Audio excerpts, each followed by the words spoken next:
آپ کو اہم خبر بتاتے چلیں، وفاقی اردو یونیورسٹی میں 2 طلبہ تنظیموں میں تصادم۔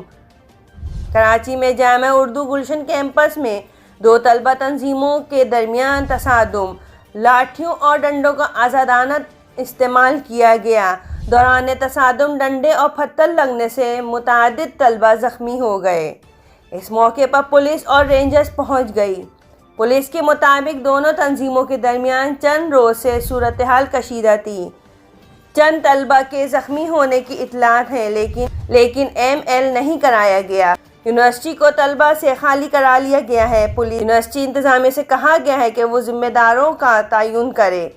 پولیس کے مطابق یونیورسٹی انتظامیہ کو مقدمے کے لیے کہا ہے، لیکن انہوں نے فی الحال کوئی رابطہ نہیں کیا۔ آپ کو اہم خبر بتاتے چلیں، وفاقی اردو یونیورسٹی کراچی میں 2 طلبہ تنظیموں کے درمیان تصادم، لاٹھوں اور ڈنڈوں کا آزادانہ استعمال۔